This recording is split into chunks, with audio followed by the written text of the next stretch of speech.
After graduating from University College London, Keshava Swami became a 21-year-old monk and continues that journey over 2 decades later. Having studied ancient Sanskrit texts for over 25 years, he's gone on to author 10 books, designed over 50 courses empowering his audiences to apply ancient insights to upgrade relationships, discover purpose, overcome inner blocks, and craft well-being on all levels. Keshava Swami's social media presence and online teaching platforms have introduced tens of thousands of people to Eastern wisdom. In 2022, he co-founded Think Gita, which is now the fastest growing online portal for learning the Bhagavad Gita in a powerful, exciting, and life-changing way. And I can certainly speak from experience, these classes, these courses that you've been doing constantly.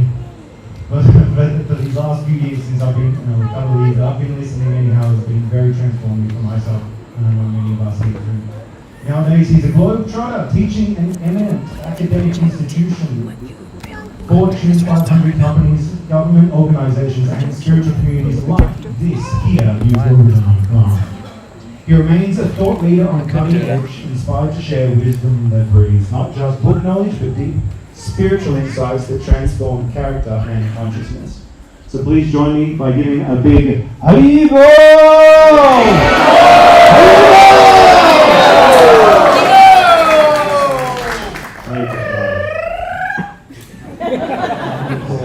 Thank you so much, everyone. It's really an honor to be here. I hope you are as happy to be here this evening as I am. I'm yes, like a dream come true for me to come here. I kind of travel the world nowadays, and everywhere I go, I always meet individuals who have spent some time here in the Krishna village in Govardhana, and they always speak so beautifully about their time here and how it changed their life. And I hope the time that you're spending here is changing your life. There's so many places we could be on an evening like this, but it's actually the most beautiful thing in creation to be together with spiritually minded people and just remember that there's something beyond, and that we are something beyond, and that perhaps exploring what is beyond is the most exciting and beautiful thing we can be doing in our life. And so thank you so much for the introduction. I wrote that introduction myself. It's kind of funny because you have to kind of, I guess it's your job to give me some credibility. But when you hear it, you kind of think, yeah, just the soul, just on the journey, just learning. And in that sense, we're all here together in the journey. So I don't come in front of you as someone who knows it all, but perhaps together we can generate an energy that will help us to explore our higher nature. So this evening I'll just maybe speak, not too long, maybe for 15 minutes, and open it up, see whether you may have some thoughts and questions. Whenever we begin a spiritual discourse, generally we begin with some prayers of gratitude. And it was funny actually, the other day I heard a story, and this was a story that I heard when I was a kid, maybe about when I was 5 or 6 years old. And when I heard the story, I was like, I've heard that story before. And maybe you've heard that story. It's the story of a crow appreciating it and responsive. I used to think I was the happiest bird in creation until I saw the parrot, because the parrot had color. The color is beautiful. I had these couple of beautiful colors, green, blue. This one went up to the parrot and said, "You must be the most fortunate bird in creation." And the parrot said, "I used to think that." But one day I saw a peacock and I thought, color? I thought I had color. That's real color. And so the crow, the swan, the parrot all went to the peacock who was in the zoo. And thousands of people were queuing up to see the peacock.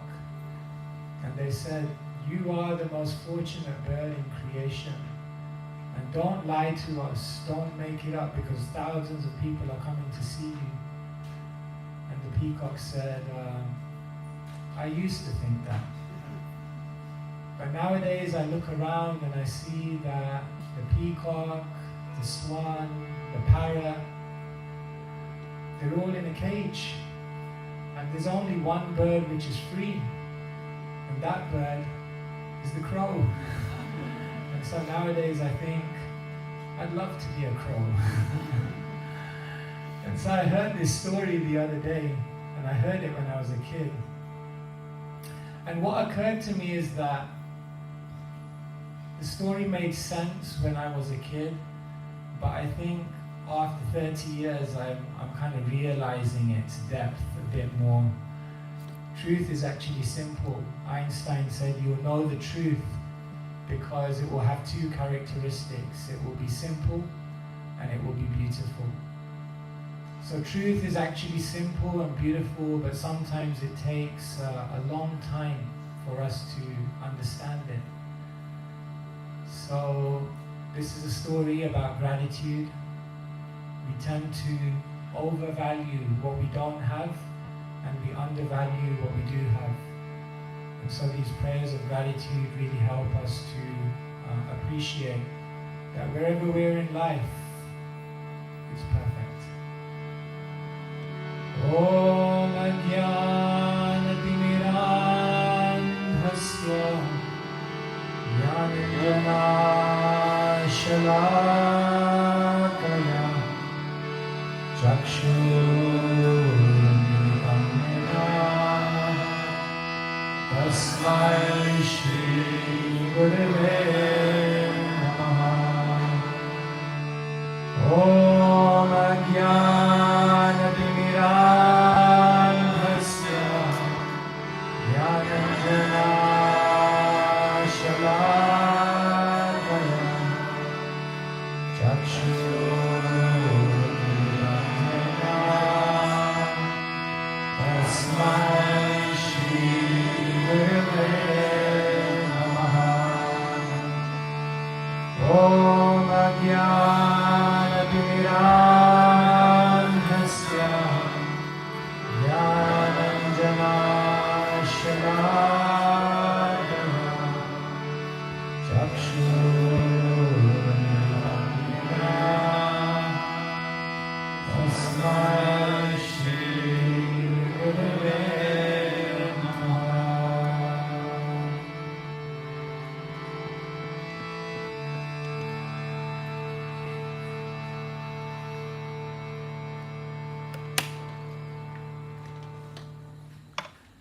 So this evening we are discussing the topic sound and spirituality. As I was growing up, I was going to different religious places, temples mainly. And my conception of a temple was that a temple is a place of stillness, a place of solitude, a place of seriousness, and a place of silence. And then I came to the Hare Krishna temple. It was almost like the antithesis of everything, you know, like stillness. Like these guys are like dancing. They're like half the time they're more like in the air than on the floor, you know. It's like silence, like my God, it's like you can get noise-induced hearing loss in the Hare Krishna temple, you know, it's like sometimes it's so loud. And it definitely wasn't a serious place. I mean, everyone was joyful, it seemed like a festival, and one thing that really impressed me about the devotees of Krishna was how much they could eat. It seemed like a place of joy.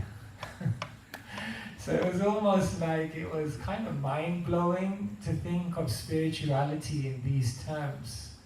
And I remember speaking to one of the monks and he said, singing dancing, smiling, and laughing, these are the most natural expressions of happiness. And if you can't do that in a spiritual place, if you can't sing, if you can't dance, then what kind of spirituality is that? Spirituality should be able to awaken your deepest emotions. Even our dear friend Friedrich Nietzsche said that. He said, I will only believe in a God who knows how to dance. And so sometimes people have a conception of spirituality, and actually there's something much more to discover. What is more powerful, silence or sound? It's an interesting question. In one sense, they're both very, very powerful. And actually, Eastern teachers talk about the power of silence. What's happening is we have our consciousness, and our consciousness is kind of being projected through the windows of the five senses into the world. And when our consciousness is projected through the windows of those senses into the world, then it's a chaotic world out there. Because our consciousness meets with so many things, the good, the bad, and the ugly. So therefore it's said that silence, or withdrawing the consciousness away from the world, away from that stimulation, away from that agitation, away from that provocation, definitely brings a sense of peace and calmness. And therefore you'll find in practically every spiritual tradition there's some element of solitude, there's some element of silence, and there's some element of withdrawing from the world. And that's something that we can all do. When I was traveling in India at the age of 21, kind of exploring my spirituality, I met someone and I asked him for some advice, and he said, every year disconnect for 1 month.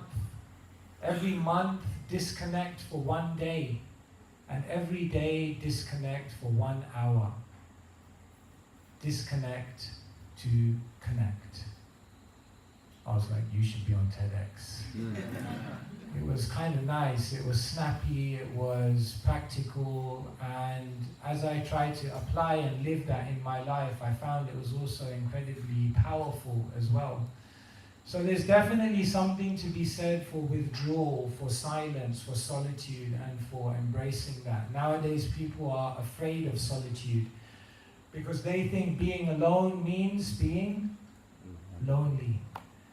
But being alone can also be the most energizing experience that can then allow you to connect with others in the deepest way. And therefore, in all spiritual traditions, as I mentioned, solitude is there. However, the ancient teachers of the Vedas explain that sound is perhaps something which can build upon solitude and silence, and then allow us, after pulling back our consciousness from the craziness of the world, with sound we allow our consciousness to re-enter the world, but in an uplifted state, where rather than becoming influenced by the world, we become influencers of the world in a very, very positive and beautiful way. And when we uplift our consciousness through sound and we re-engage with the world, we see a different world, we see different opportunities, and we have a completely different experience. And therefore sound is very, very powerful. In the ancient Bhagavad Gita is mentioned that material creation is encompassed in 5 elements. In Sanskrit it's mentioned, Bhumirapo nalo vayu kamano buddhirevacha ahankara iti amme bhinna prakritirashtadha. That basically there are 5 physical elements which are the building blocks of the universe. Earth, water, fire, air, and ether. It's said that within ether, which is the most subtle element, sound is contained. The next most subtle element is air. And it said within air, you have sound and touch. Then the next element which evolves is fire. And fire has sound, it has touch, but it also has form. And then the next element is water. And water carries all of those experiences, sound, form, right? Yeah. Touch, sorry. I always get this one mixed up. And it adds in taste. Taste. Water has taste. And then the most gross element, earth, adds all of those, and then it adds fragrance, smell. And so sound is said to be the beginning of creation. This is a fact which is corroborated in many, many different spiritual traditions. Sound is the beginning of everything. Sound is the trigger. And even if we look at our lives, often sound is what triggered many aspects of our life journey. Something someone said to you, something you heard, something you were inspired by, basically then drove your life trajectory. And so sound is incredibly powerful. And amongst all the sound vibrations, mantra is considered the most powerful sound vibration in creation. There's sound which is spoken on the physical level. Then there's sound which takes place on the mental level. Right now, all of you are listening, but there's a sound within your mind. When's this guy going to stop? So there could also be a sound which is a much more subtle type of sound which is occurring in your mind. And then there's an even more subtle type of sound which is a sound of intuition. It's not one that you're pushing, but it's a sound which just kind of enters spontaneously into your consciousness to sometimes reveal things. But it's said beyond all of those levels of sound, in Sanskrit we say Vaikari, physical, Madhyama, mental, Pashyanti, intellectual or higher, but then above all of those sounds is Pada, transcendental sound. And this sound actually connects you with a higher nature, a spiritual nature, an eternal nature. And perhaps the most famous and the most widespread of all Pada sound vibrations are mantras. And so we chant mantras again and again, and these mantras bring us into a beautiful state of consciousness. We often go on the streets and we chant these mantras, and once we were in Scotland, and after singing on the streets, one person came up to me and said, "I love you guys, you're always singing, you're always dancing, you're always smiling, but don't you guys have any new songs?" So then I just spent some time explaining to him that this is a mantra, and the more you sing it, the deeper it goes, and the more profound effect it has in terms of moving your consciousness. Today, what I want to share with you in the few moments we have is how sound vibration can bring you into what we could call in contemporary terms your spiritual flow state. Are you in your flow state? If I asked you, what does flow state mean to you? Could someone give me an idea? How do you know that you are in flow? Peaceful. Okay, so you feel emotions whereby your consciousness is calm, serene, and unagitated. Okay. What else would you describe to be the flow state, which is the ultimate kind of state of our being? Yes? Not punctured with anxiety. Not punctured with anxiety, not a limiting or a negative mentality, but a mentality which is free to explore, to discover. Very good. What else? unaffected, a consciousness in which the external world and all its unlimited permutations and experiences, you're able to allow it not to displace your consciousness. Very good. Yes. Consistent energy, no ebbs and flows. When you're in your flow state, then you kind of function on an optimum level of energy that never wanes or seems to diminish. Thank you. Yes. Free from obstacles, freedom. Freedom from obstacles. Obstacles created by our own By mind. ourselves. Yeah. So just freedom. Freedom. Full freedom. Full freedom. Excellent. Wonderful. Just sounds beautiful. Yes. I was thinking of a sense of purpose that was full of positivity. A sense of purpose that's full of positivity. Yeah, they say the best alarm clock in the world is purpose. Because when your eyes open in the morning, if you have a purpose, a hunger, an enthusiasm, something amazing that you're trying to achieve, you jump out of bed. So yes, purpose and positivity, yes. Your conscious mind is more disconnected, things happen more automatically. Okay, now we're getting a little even deeper. It's a flow state is something where you're almost being led, sometimes even unconsciously, but you seem to be moving in a direction which just feels natural, which feels providential, which feels like your calling.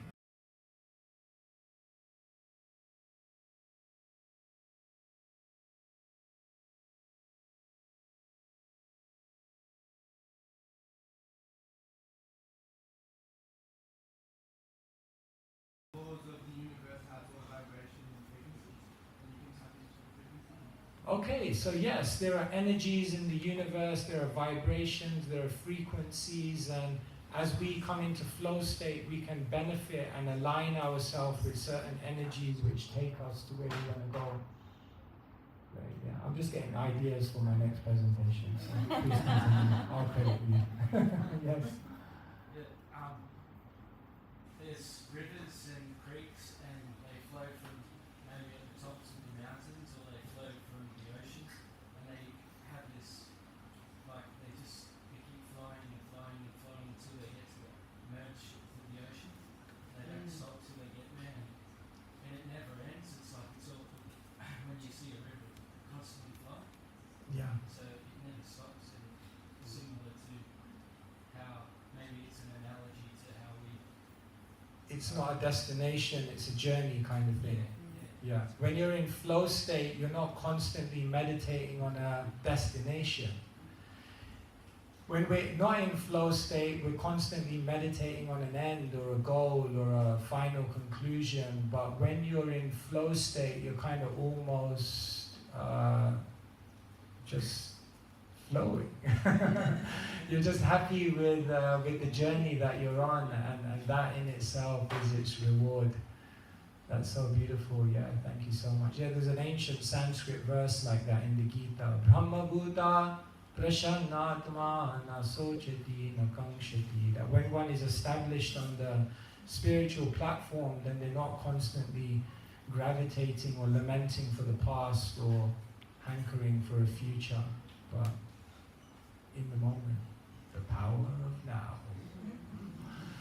Yeah, these are all beautiful aspects of spiritual flow state.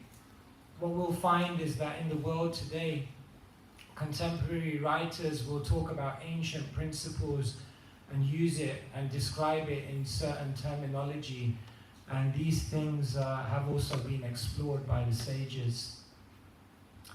Today I'll explain to you 3 keys to finding your flow state.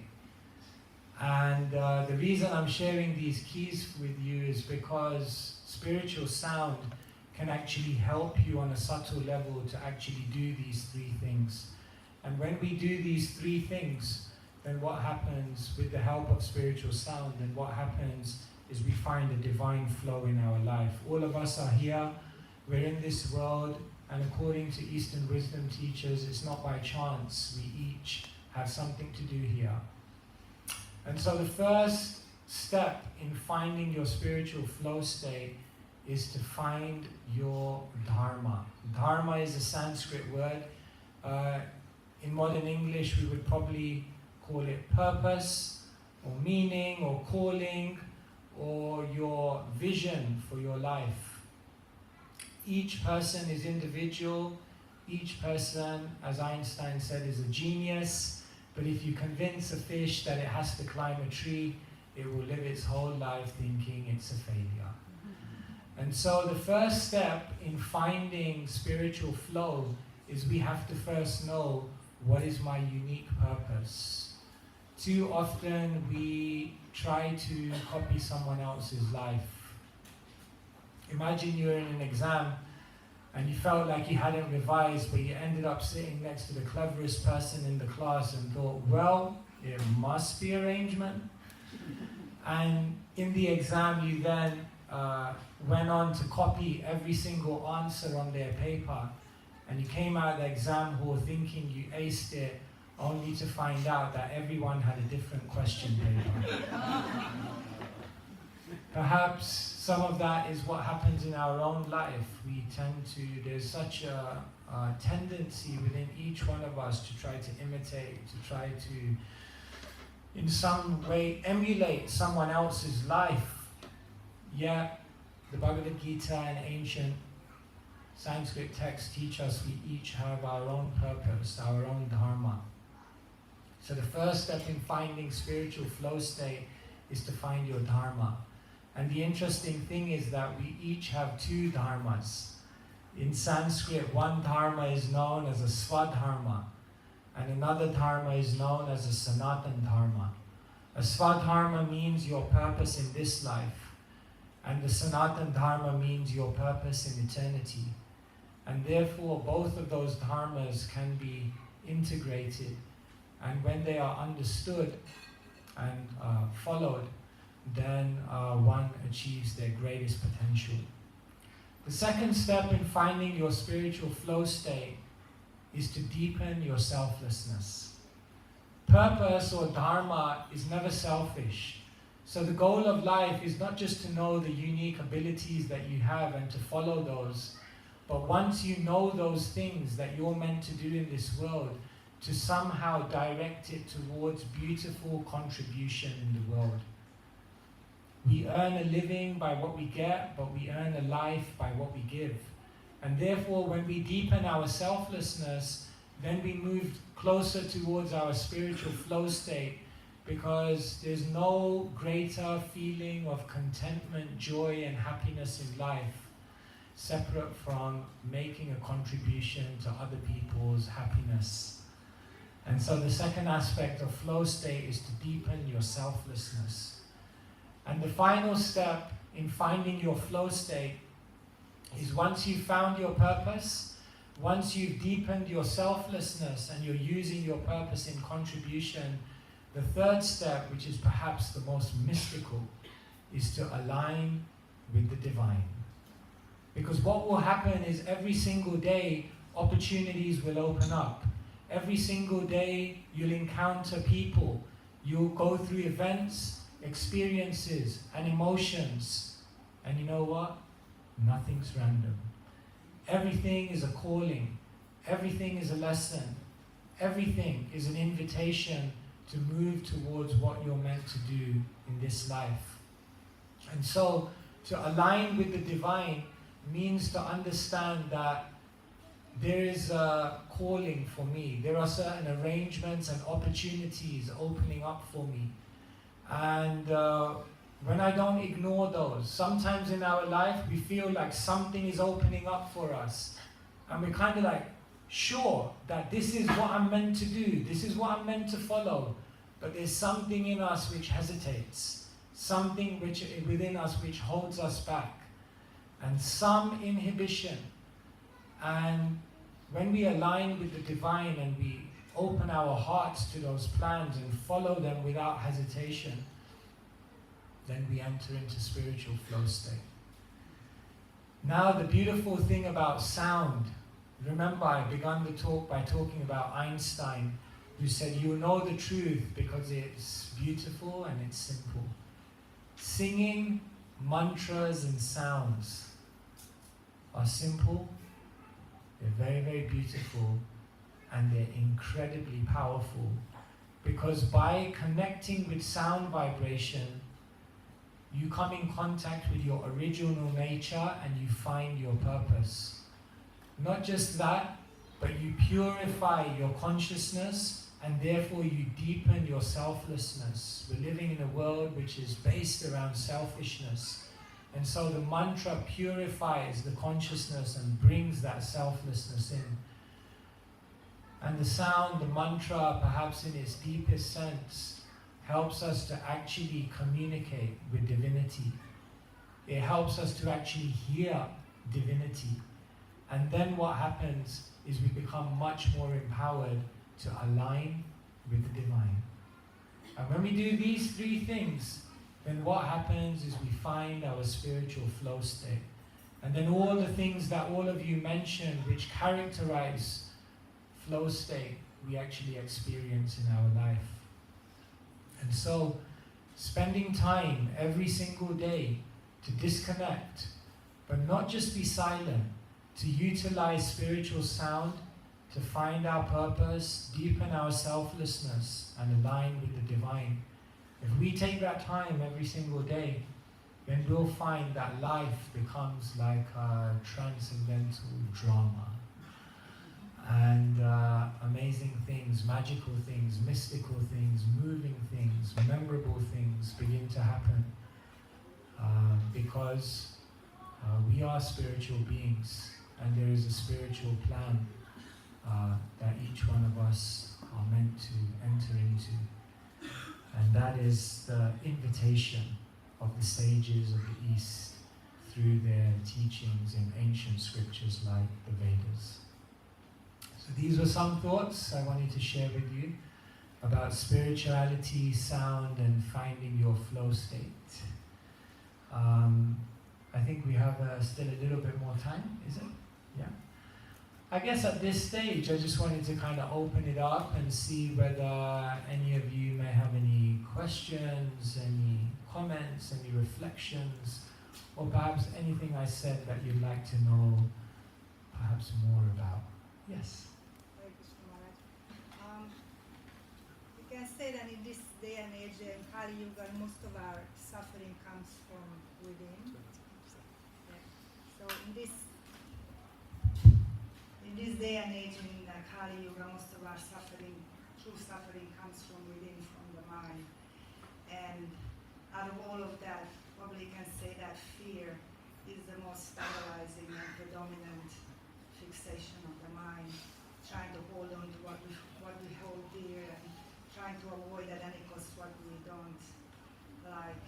And we know that ultimately it's our attachments that are causing that, but we also know that we can't artificially give up the attachment. It's a gradual process. So what do we do in that in-between stage? How to How do overcome we deal fear. with it in the most positive, wholesome way? Yes, I was mentioning and referencing today the Bhagavad Gita, and an ancient commentator, Jiva Goswami, he observes that the very first thing which Krishna says in the Gita, 2:11, Asocyanam vasocastvam pragyavadamscha bhashashe. He uses this word socha, and he tells Arjuna, do not fear, do not lament, do not be in anxiety. And Jiva Goswami notices that the very last thing which Krishna says in the Bhagavad Gita, Moksha yishyami ma sucha. The very, very final thing he says is, don't fear, don't be in anxiety, don't worry about anything. And he observes this and says that this is the basic human condition, that every single person is so fearful. It's like those cartoons where everything is sunny, but then there's like a dark cloud following this person over them, and this fear keeps overshadowing our life. We're fearful about the past, we're fearful about the future, we're fearful about our career, we're fearful about our health, When we're unhappy, we're fearful it will never end. When we're happy, we're fearful it will end. Very difficult. Fearless persons are not people who don't have any fears. Fearless people are those who have a purpose which is so captivating that their fears pale into insignificance. If we try to overcome fear by neutralizing all of those things which are causing us fear, we're losing a battle, where we're fighting a battle which we're going to lose. Instead, the way to overcome fear is to find something so captivating, so enchanting, so inspiring, so motivating, that to move in that direction, you're willing to do anything. And so that is the real way to overcome fear. Not by trying to neutralize the circumstances around us, but by finding something which elevates our consciousness beyond that. And in that way, we live life unbound. So Nelson Mandela said, let your decisions in life reflect your dreams and not your fears. You see, we just have to get more excited about something. Like, I never liked public speaking, and then someone told me something which changed the way I did it. He said, when you come up to the mic, there's a certain energy that goes through your body when like 150 people are sitting in front of you, waiting to see what you have to say. There's a certain energy which goes through your body. And what happens is, if you're meditating on how you're going to fail, if you're meditating on what's going to go wrong, then what that energy is complete nervousness. But when you come up to the mic and that energy goes through you, when you become excited about how you can use this opportunity to serve, how you can make a contribution, how what you may share may help someone in their journey, then you become excited. Did you know that excitement and nervousness is exactly the same energy? It's just energy which is processed through a different lens of thinking. And so we have to start in our life getting excited about what could go right, and not being constantly preoccupied about what could go wrong. And when we find something that's so great, that's so beautiful, we think, I have to make this happen. I have to do this. And that makes you fearless.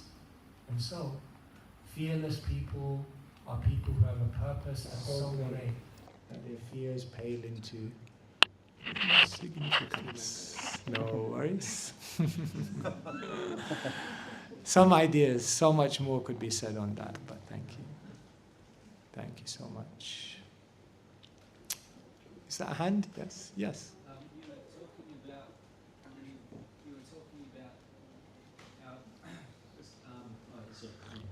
you were talking about how sound is the beginning Of creation, yeah. creation, and I heard that Om was the primordial sound.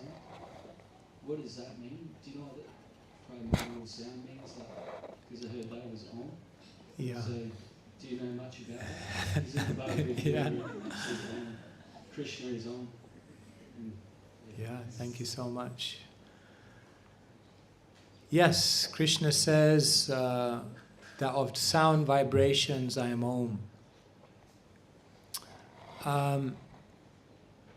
So, primordial, I guess the word primordial could be described in different ways, but it basically means that which existed before the manifested creation as we know came about.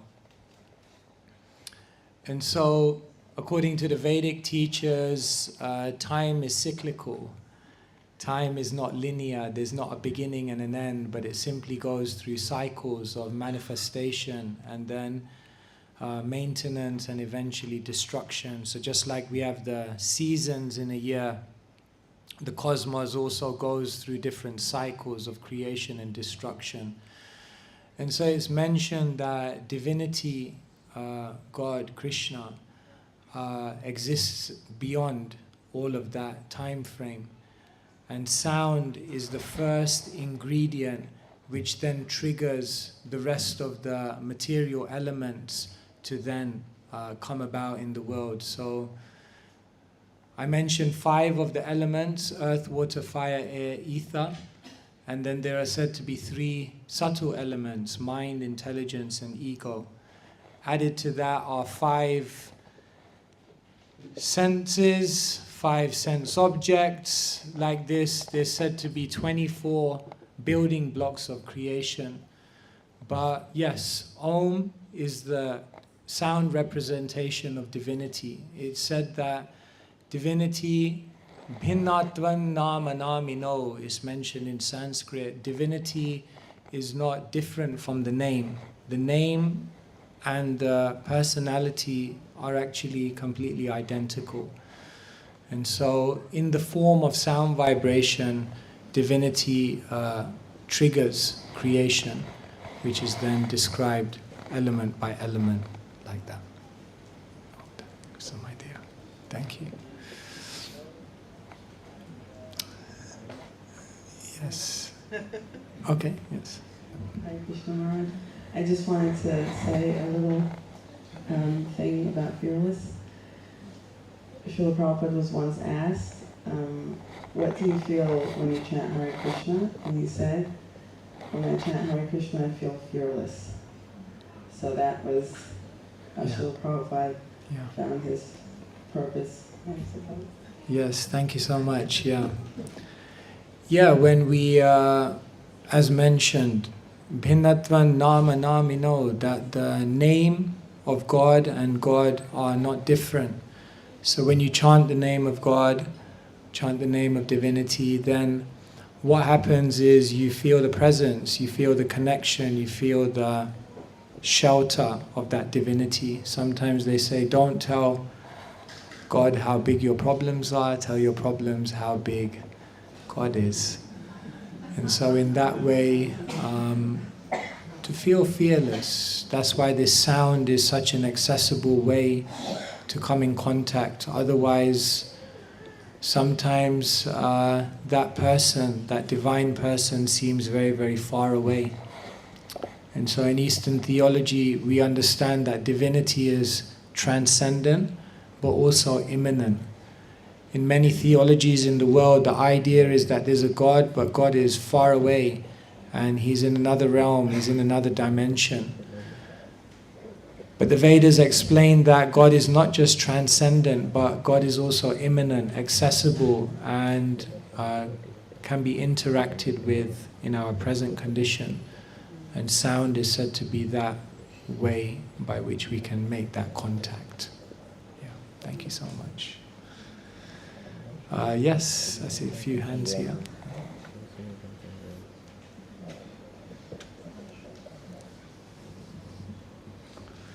Thank you, Maharaj.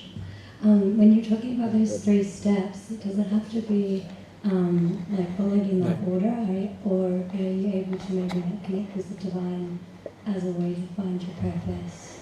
Yeah, thank you so much. Yeah, I think so. Yeah, I don't think they're necessarily sequential.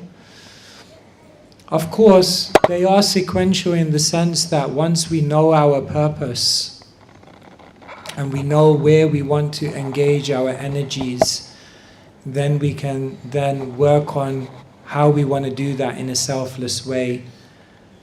And then as we develop that desire to do it in a selfless way, then divinity reciprocates with us by opening up many, many opportunities and pathways for us.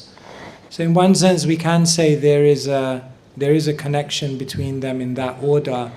But yes, I think at every point, sometimes people, when we talk about finding purpose, we tend to think of it as a one-off event. But nowadays I feel like, even for myself, I feel like I'm constantly refining and rediscovering purpose. because life changes, you discover more about yourself, and we constantly refine that. So yeah, thank you. Yeah, I think they can also be constantly going on side by side. Thank you. Yes. Yes. How can we see or understand or relate to our conditioned self? And sometimes you might have the fortune to reach the point you get across real, but you feel like you're just in a sleep. You don't you're reading it, you know this is real, and there's a part of you that just wants to wake up, but the other part goes on automatic sleep. So how should we relate to that conditioned self? How do we work with it? Yeah. So we have almost a conditioned side to us, habits, we have certain behaviors, attitudes which we know are not serving us, are not really us, but we kind of can't really shake them off. They're kind of like a bad smell, just seem to keep hanging around. And how do we then deal with that? Well, I think I talked today about disconnection time, and what happens in life is we play so many different identities. We have an identity at the temple, we have an identity at work, we have an identity on Instagram and an identity on TikTok, and we have an identity on Sunday, and then we have another identity on Monday, and buried underneath all of those identities is who we really are. And what happens is that people have become so expert at ignoring themselves. I'm not who I think I am, I'm not who you think I am, I'm who I think you think I am. And that's how disconnected we've become from our own authenticity. And so the more spaces we have in our life where we realize, I am a spirit soul, and I'm just playing a bunch of different roles, that connection with one's first identity, one's eternal identity, over a sustained amount of time, helps us to become observers of our own other identities instead of identifying with them. So it takes practice, because we've become so intertwined with those things. You may have heard of method actors, or for example, actors who play a role for so long that once the drama's over or the movie's done, for months and sometimes years they're still in that role because they got so into it. Many actors have talked about this. So we're kind of like that. So yeah, we're suffering from spiritual amnesia. And so the very first thing we do in the morning is we realize I have nothing to do with this world in eternity. Of course, we do have duties, we have responsibilities, we have things we're trying to do. But in the highest sense, I'm beyond all these things. And when we do that for a sustained amount of time, then we realize we don't mix up our roles with our identity. That's the problem in the world, that we make our roles our identities. Some ideas. Yeah, sure. I see many hands, just tell me when we're...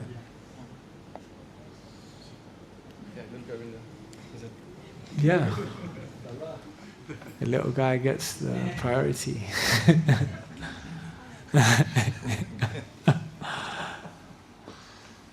I hope it's not a confuse the Swami question.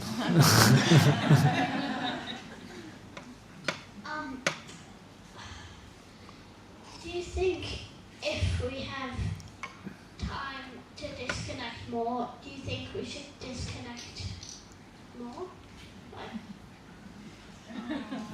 Wow. Yeah, come and join me.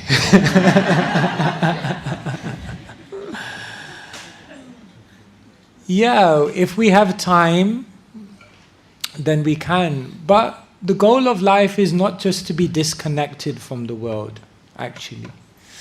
The goal of life is to be connected with the world, to do something beautiful for the world. What would you say every single person in the world is looking for? It doesn't matter who they are. What would you say everyone is looking for, regardless of who they are? Like happiness. Happiness, excellent. For purpose, but looking Happiness, yes, happiness. And what would you say brings the greatest happiness in someone's life? This is your chance. What do you think makes us most happy? What made you most happy in your life? Sorry, I'm putting you on the spot, yeah. just being here.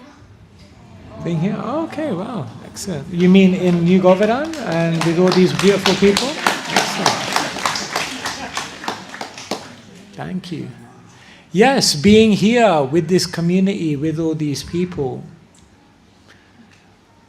Love is what brings the greatest happiness, isn't it? We want to have relationships, we want to have friendships. And so the goal of life is not to disconnect. The goal of life is to actually deeply connect. Connect with the world, connect with people, connect with hearts. But when we take some time to disconnect, then we can connect better. And so if you have more time, you can do a bit more disconnection, but don't become so disconnected that you forget to reconnect. Because the goal is to connect. We want to be in the world, and we want to do something beautiful in our time here by which we can experience and express love. Is that all right? Excellent. Thank you so much.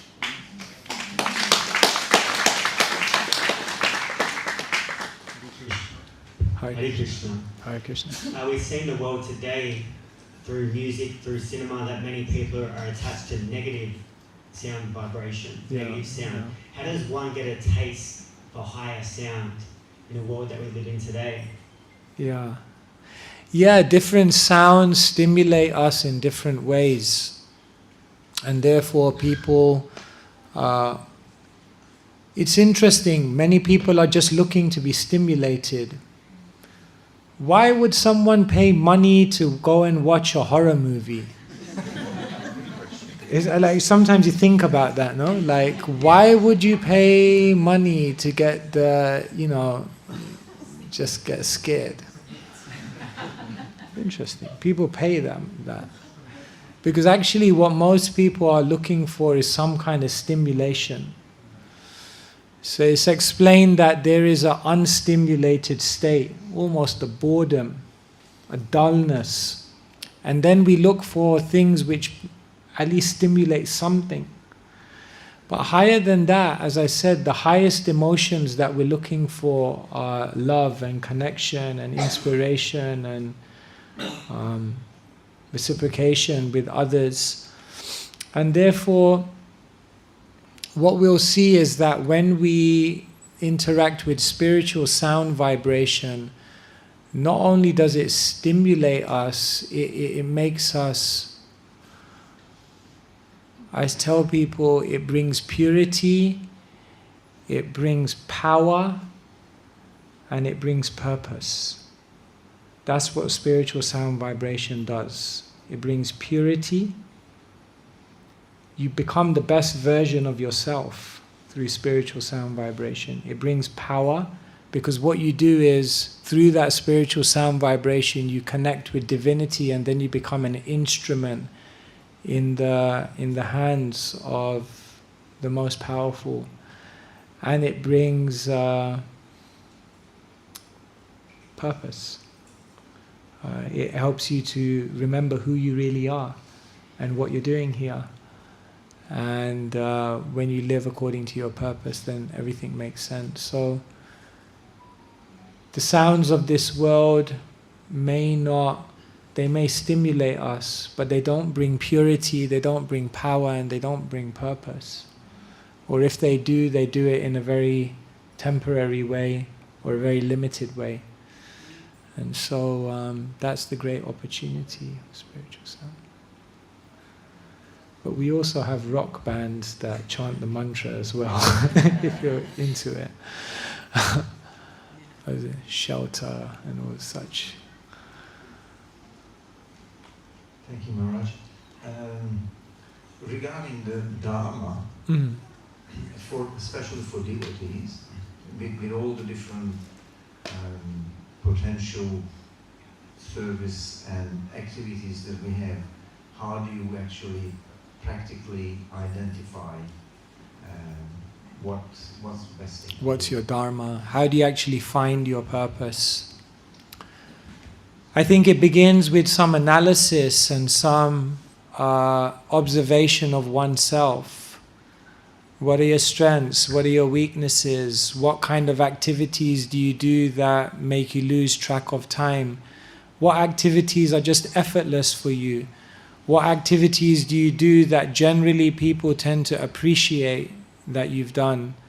When we ask ourselves these kind of questions, we begin to understand a little bit more about the unique psychophysical frame that we've been given in this life. You can do a personality test, and you can just do a bit of observation and reflection to just see in what environments, in what situations, in what activities do you tend to thrive. Sometimes I ask people, like, if you were to write with your non-writing hand, how would that feel? And they say slow, messy, frustrating, and all those emotions. And I say, that's how it feels when you're living out of your Dharma. So now flip that and see what activities do the exact opposite. So I think it begins with some analysis, and I think we don't do enough of that. Like I was saying, I think in this world we're really expert at ignoring ourselves.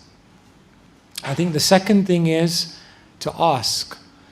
In our life, we need coaches, we need mentors, we need people who can help us to see things that we can't see in ourselves. And therefore, Dharma is usually a team effort. In the Eastern lifestyle, it was explained that the first 25 years someone would grow up with a teacher, one teacher, and that teacher would observe them and then help them to understand the unique gift that they were given. And nowadays we don't have that, unfortunately. So maybe that's something we can also look to incorporate. And the final thing I tell people is just attempt. We have to be ready to try. There's a tension in life between comfort and aspiration. And therefore, we don't want to give up our comfort, but at the same time, we know that there's aspirations that we want to explore, but we're not willing to give up our comfort. So if we're comfort and convenience focused, then we'll be experience starved. And so it's really about attempting and being ready to try new things. They say the most dangerous phrase in the English language is, we've always done it this way. So to be able to break out of patterns of behavior and explore what more there could be.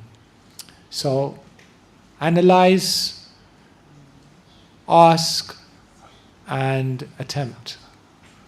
And through those three things you can begin to gravitate towards your Dharma. Okay. I don't know, yeah, just let me know when we're...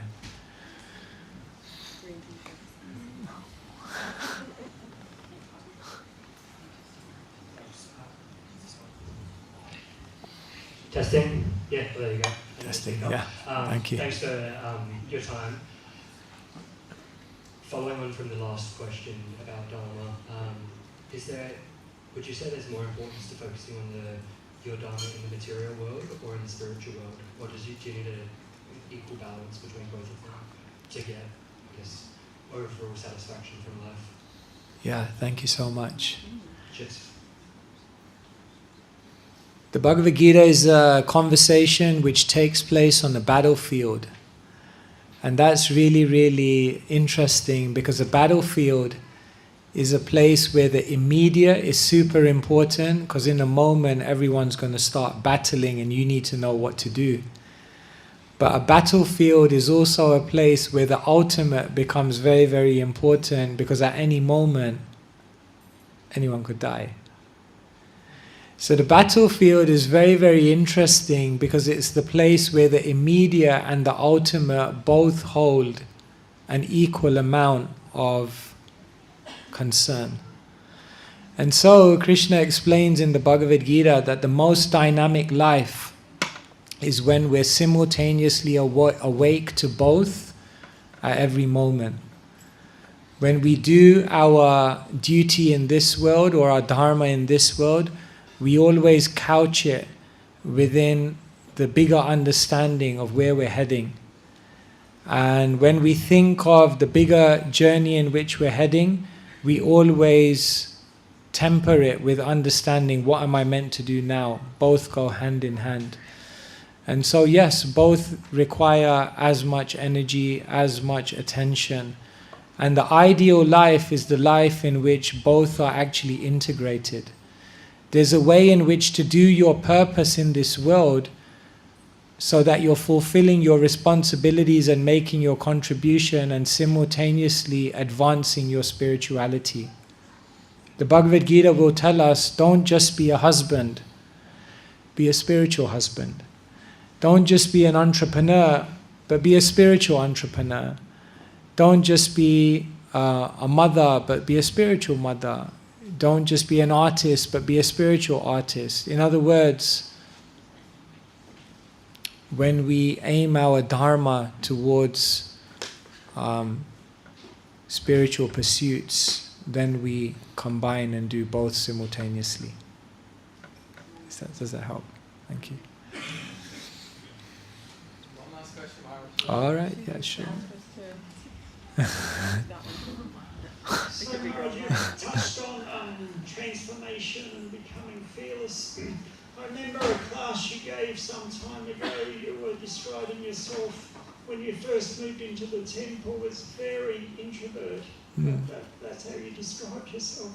So, but then you found yourself, you're on the street selling books, now you're travelling all around public speaking. So what was that single most influence of transformation that you find yourself in your position now? Thank you. Yeah, in my life, I never wanted to stick out. I was like, I'm going to be in the crowd. Then what happened is when I was about 15 years old, I became like 6'2", and I was like, I didn't want to stick out here. And then when I was like 17, I became a Hare Krishna. I was like, okay. Then when I was 21, I became a monk dressed in bright orange. I was like, oh my God, this is not going to plan. I'm supposed to not stick out here, you know? And then I joined the monastery and I was like, okay, I'm just going to be like a low-key monk and everything. And then they're like, no, you have to be in front of the mic. And I'm like, no, I'm on the other side. No, you're on this side. Nowadays, I walk around as a sannyasi and I carry a stick. So I realized that was the icing on the cake for sticking out, you know. I really stick out now, you know, I mean, literally in more ways than one. I don't think I did transform. I think I'm still introvert. I get energy when I'm alone. It's still hard for me to speak in front of others. I do it. It's a service. And people are very kind. They allow me to, they give me their attention and allow me to share something with them. But what transformed within me was that the opportunity to contribute outweighed the material awkwardness of it. So when I go to bed at night and I feel the satisfaction that, insignificant as I am, I could do something that perhaps would contribute to people's lives. The satisfaction of how that feels when you close your eyes at night outweighs any awkwardness in the activity. And so, if it were up to me, I'd sit in a room and write all day and communicate with the world through the pen, because that's my most authentic means of communicating. But this is required, so I do it. And it's a bit of a push, but the satisfaction of service inspires me, and that's what keeps me going. Hope that helps. Thank you so much. So thank you so much for your attention, for being here, and for being such a wonderful audience. Hare Krishna.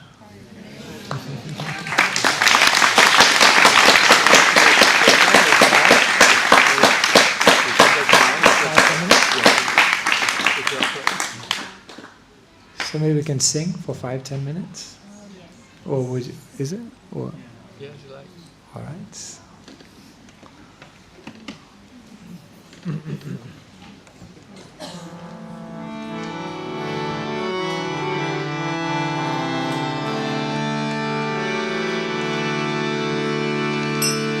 Shri Krishna Chaitanya Prabhu Nityananda Shri Advaita Gadadhar Shri Vasadi Gaura Bhakta Vrinda Hare Krishna Krishna Krishna Hare Hare Hare Rama Rama Rama Hare Hare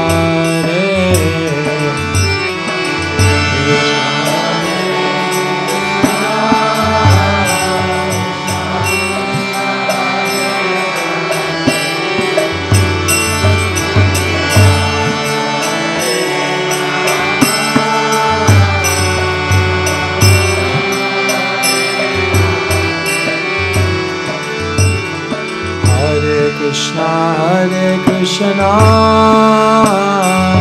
Krishna Krishna Hare Hare Hare Rama Rama Rama Hare Hare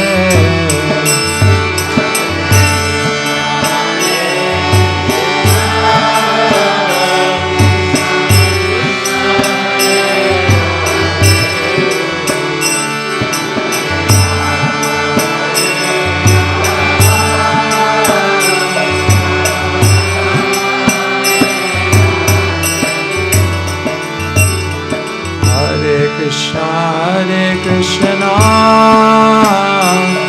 Krishna Krishna Hare Hare Hare Rama Rama Rama Hare Hare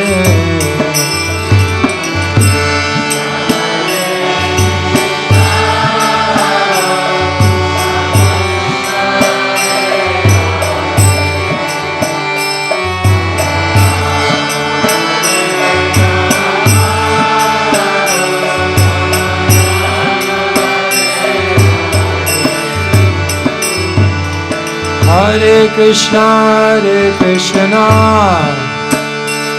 Krishna Krishna Hare Hare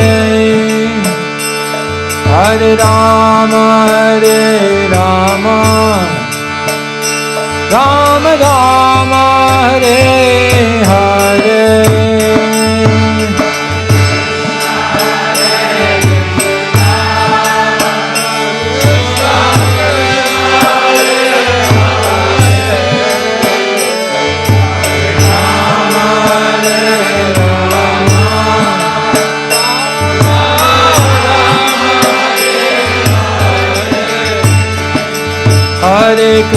Hare Krishna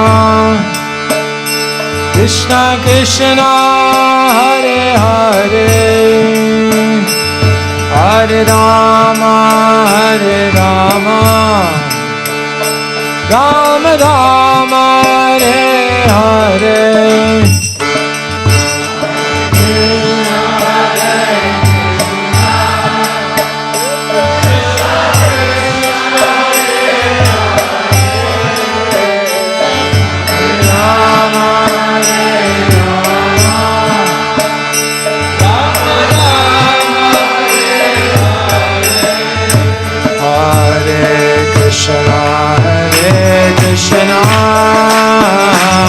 Krishna Krishna Hare Hare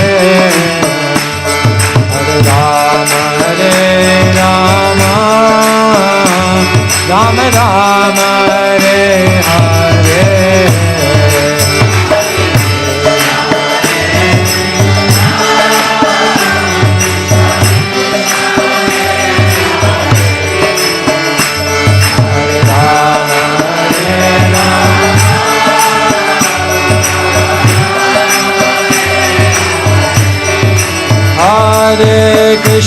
Hare Krishna, Krishna Krishna, Hare Hare, Hare Rama, Rama Rama, Hare Hare. Everyone loudly, Hare Krishna, Krishna Krishna, Hare Hare.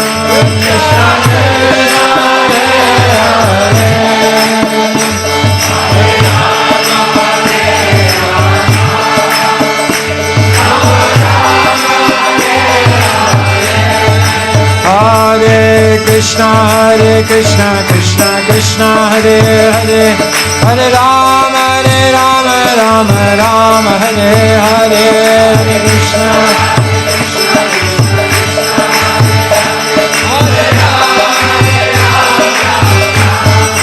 Hare Krishna, Krishna Krishna, Hare Hare, Hare Rama, Rama Rama, Hare Hare.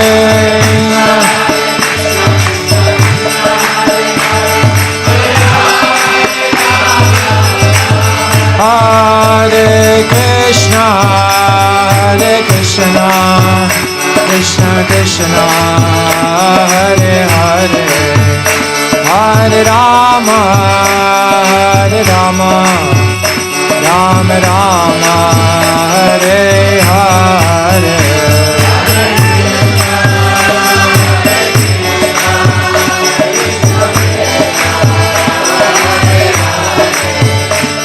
Hare Rama,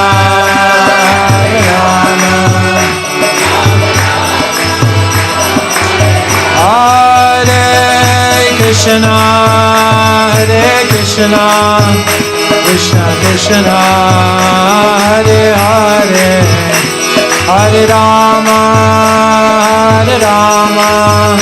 Rama Rama, Hare Hare.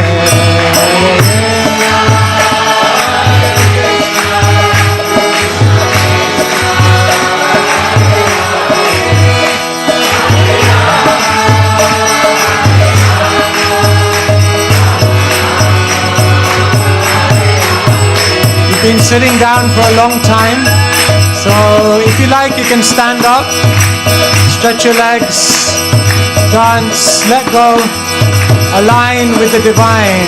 Hare Krishna, Krishna Krishna, Hare Hare, Hare Rama, Rama Rama, Hare Hare.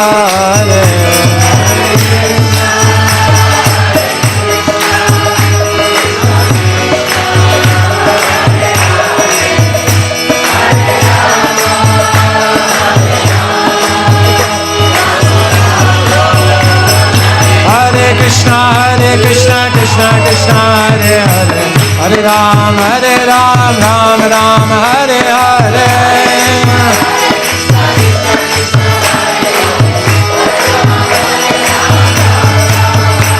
Hare Krishna, Krishna Krishna, Hare Hare, Hare Rama, Rama Rama, Hare Hare.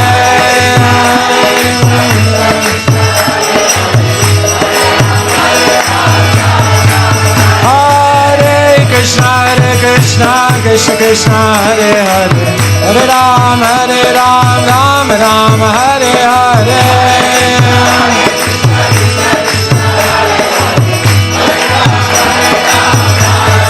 Hare Krishna, Krishna Hare Hare, Rama Rama, Hare Hare.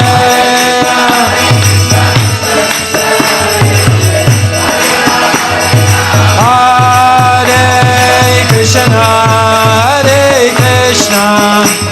Krishna Krishna Hare Hare Hare Rama Rama Rama Hare Hare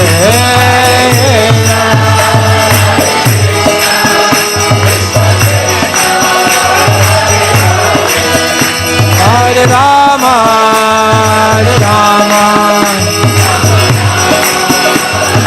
Nitai Gaur Hari Bol Hari Bol Hari Bol Nitai Gaur Hari Bol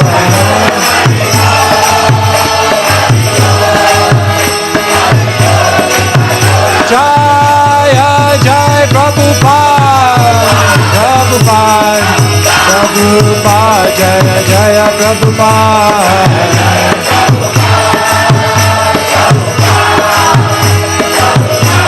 Jaya Jaya Prabhupada Prabhupada Prabhupada Jaya Prabhupada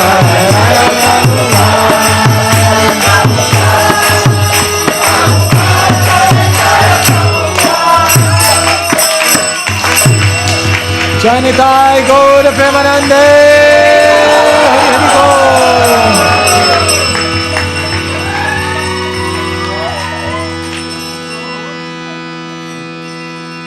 Good night. God bless. Thank you very much. Give yourselves another round of applause. Thank you so much.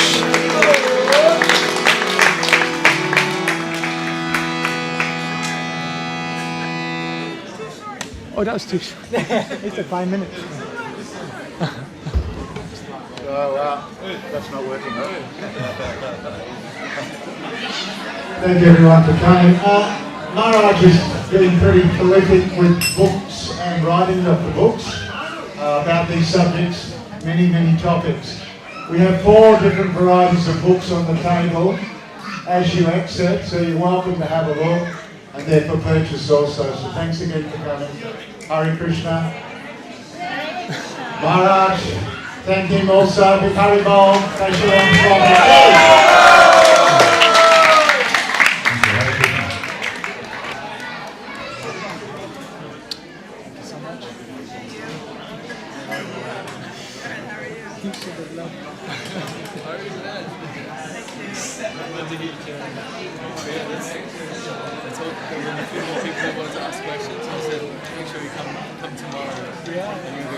Okay, yeah, probably,